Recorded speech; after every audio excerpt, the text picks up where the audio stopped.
Bonjour et bienvenue sur ma chaîne Cédric Ali, religion, politique, histoire, culture française et du monde entier.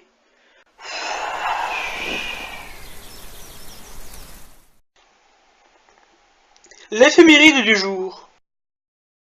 Le 3 juin 1810 est la promulgation du Code Napoléon. Aïcha s'est éteinte le 17 Ramadan de l'an 56 de l'Hégire, en juin 678, à l'âge de 67 ans. Elle s'est alitée, et comprenant que la fin était proche, a exprimé ses dernières volontés, qu'il n'y ait pas de feu derrière son cercueil, et qu'il n'y ait aucun tissu rouge sous le linceul. Sa dépouille devait être ensevelie au cimetière d'El-Baqi, et non dans sa maisonnette auprès du prophète. Depuis la bataille du Chameau, elle estimait ne pas être digne de reposer à ses côtés pour l'éternité. Elle avait bafoué le Coran en sortant de sa maison, et le combat qu'elle avait mené, loin de faire triompher la justice, avait conduit les hommes à plus de cruauté, au cours d'un carnage qui l'a marqué à jamais. Pour expier cette faute impardonnable, elle s'est imposée cette pénitence, en se souvenant d'une réflexion de Ali. Si l'erreur prédomine, cela ne sera pas nouveau. Le règne affaibli de la vérité peut finir par disparaître, comme par primer.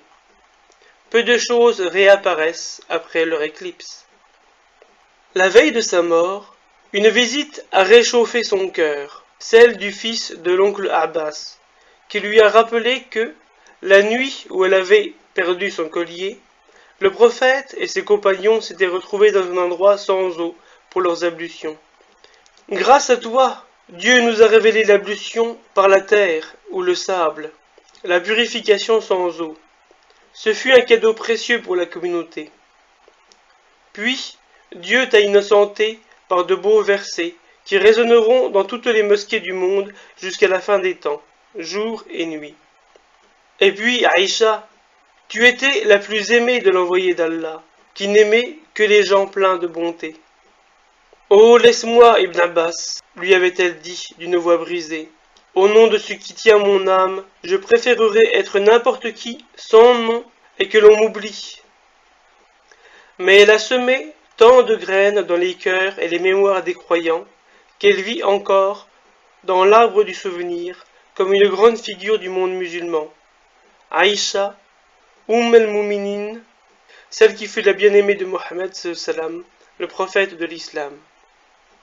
Geneviève Chauvel, dans Aïcha, la bien-aimée du prophète, page 405-406. Je n'habite pas sous un tipi, mais vous pouvez mettre un pouce bleu ou vous abonner. Salut!